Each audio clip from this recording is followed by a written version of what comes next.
We've all seen action movies such as The Avengers, James Bond, or John Wick. An impossibly strong villain is pummeled endlessly for multiple minutes by an equally strong hero. What those films do not show you, though, is that traditional martial arts is nothing like that. Now, shows like Cobra Kai and movies like The Karate Kid have brought attention back to karate, but the actual history and practice is often overlooked. Bryant Murakami's dissertation titled The Martial Arts in Popular Media, published in 2018, says MMA's mass appeal is due in large part to the ways it utilizes aspects and expectations from martial arts film and television drama. So today I will tell you about traditional Okinawan karate. Knowing this information about karate can help ease any nervousness about joining, and I challenge you all to try at least one class after my speech today. The history of Okinawan karate begins in the early 1600s. Now, Okinawa is a Japanese island that in the present day is one of the most important strategic bases that America has. But in the early 1600s, where our story starts, it was occupied strictly by the Chinese military. The Okinawan people were prosecuted heavily, and there were many bans placed upon them. Now, the most important one for today is the ban on weapons. Without swords and the crude muskets of the time, they could not protect themselves from their Chinese prosecutors. Okinawans began training in an art without a weapon, and it was called Okinawa Te. Now, members of Okinawa Te were united against their Chinese prosecutors, but also in their art that they practiced. This would later become the karate that we know today. Even after the Chinese persecution ended in the early 1900s, Okinawa Te remained secret. Now, once it was modernized, it spread across Japan and across the globe. But the fact that this art was born out of oppression and is an integral part of Japanese society is extremely interesting to me and is one of my favorite things to learn.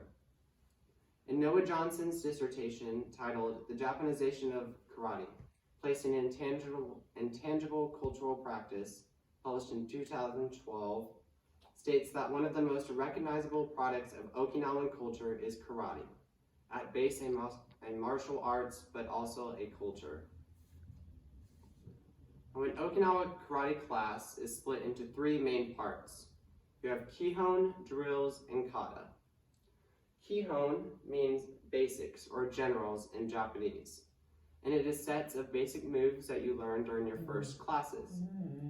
As you can see in the picture here, the students line up together with the more experienced students in front and their teacher telling them what moves to perform synchronously. This is usually done at the beginning of class and serves the dual purpose of being a warm-up, but it is also instilling the basics that you learn from day one. Knowing those basics perfectly means the muscle memory will be there if you're ever in an aggressive encounter, like a fight. Next in class are drills. And this can be a number of things. It can be bag drills, where you're kicking and punching a punching bag, sparring drills, which are my favorite, and then more varied drills, like various grabs, getting out of chokeholds, being thrown to the ground, things like that. The final third of class is usually kata. Now, kata in Japanese translates to the warrior's dance. It is a prearranged set of motions that mimic a lot of those basics that you practice at the beginning of class, but you're doing it against an imaginary opponent. In this picture here, you can see the three students performing at a karate competition, practicing their kata as if they're in a real fight against an imaginary opponent. This helps again with that muscle memory that is so useful if you were ever to be in an actual aggressive encounter. And finally, we have the uniform. It's not as interesting as the ones in Cobra Kai, where they're all black or have plenty of color with them, but they're more practical.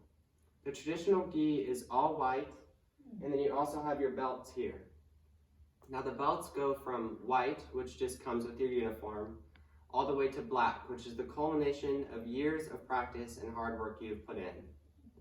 Now the hidden symbolic meaning behind this is that your white belt gets used for years. All the sweat and probably a little blood that you've put into practicing gets absorbed into it, and everything you have learned culminates in the black discolored belt that you receive at the end of your training. Now there's many benefits to practicing traditional karate. One of them definitely being the physical conditioning. Being thrown to the ground multiple times, punched or kicked in the head, makes you definitely stronger the next day when you get back up.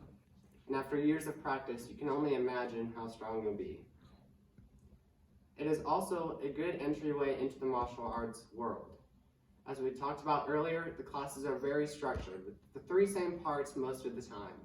And this will let you get a good idea if you're interested in traditional karate from your very first class. And finally, you have the mental benefits. Now, it's a cheesy saying that you have to conquer the mind before you conquer the body, but in Okinawan karate, that is taken very seriously. When you're practicing your kata, you're practicing for muscle memory. You're training your mind to think like you're going to be in a fight any second, and you need to be ready to react. And that is very important if you ever find yourself in a real dangerous situation. That's all I have to talk about for today, and I hope you took away many historical and practical applications of traditional karate.